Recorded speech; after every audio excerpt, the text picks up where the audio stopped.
നമ്മുടെ Dubai job seekers പാക്കേജിലേക്ക് വിളിക്കുന്ന ആളുകൾ പലരും ചോദിക്കാറുണ്ട്, എന്താ നിങ്ങൾ വെറും 2 ടൈം ഫുഡ്, അതും ലഞ്ചും ഡിന്നറും, ബ്രേക്ക്ഫാസ്റ്റ് എന്താ നൽകാത്തത് എന്നുള്ളത്.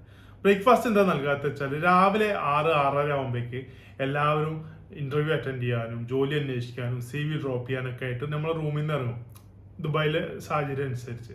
അത് ഉച്ചയ്ക്ക് 2-3 മണിയൊക്കെ ആകുമ്പോഴാണ് എല്ലാവരും തിരിച്ചെത്തുന്നത്. അതുകൊണ്ട് തന്നെ ബ്രേക്ക്ഫാസ്റ്റിന് സ്വഭാവമായിട്ട് അവിടെ ആളുകളെ ഷോർട്ടേജ് നന്നായിട്ടുണ്ടാവും. അതുകൊണ്ട് തന്നെയാണ് ബ്രേക്ക്ഫാസ്റ്റ് ഒഴിവാക്കിയിട്ട് ഈ കാൻഡിഡേറ്റ്സിന്റെ സൗകര്യപ്രകാരം ലഞ്ചും ഡിന്നറും വെക്കുന്നത്. ഇനി ലഞ്ച് നിങ്ങൾ കഴിക്കാൻ നിർബന്ധമായിട്ട് റൂമിൽ വരണം എന്ന് ചിന്തിക്കരുത്. കാരണം നിങ്ങളുടെ ഡ്യൂട്ടി എന്ന് പറയുന്നത് ജോലി അന്വേഷിച്ച് ദുബായിൽ ഇറങ്ങുക എന്നുള്ളതാണ്.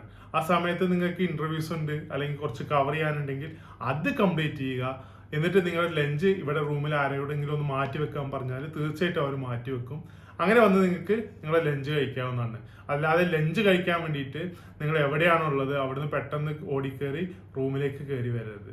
പക്ഷെ പല പാക്കേജിലെ ആളുകൾ പറഞ്ഞേക്കാം നമ്മൾ ഫുഡ് പ്രൊവൈഡ് ചെയ്യാത്തത്, റൂമിൽ ഫുഡ് പ്രൊവൈഡ് ചെയ്യാത്തത് ഇത്തരത്തിലുള്ള ടെൻഡൻസി ഒഴിവാക്കാനാണെന്ന്. പക്ഷെ എനിക്ക് തോന്നുന്നില്ല. നമ്മളിപ്പോൾ നാട്ടിൽ നിന്നൊക്കെ പെട്ടെന്ന് വിട്ടു വെക്കുമ്പോൾ നാട്ടിലൊരു ഹോംലി ഫുഡ് കഴിക്കാതെ കുറച്ചധികം ദിവസം നമുക്കൊന്നും പിടിച്ചു വെക്കാൻ പറ്റില്ല. അപ്പോൾ സ്വാഭാവികമായിട്ടും നമ്മുടെ റൂമിൽ നൽകുന്ന പക്ക മലയാളി ഫുഡാണ്.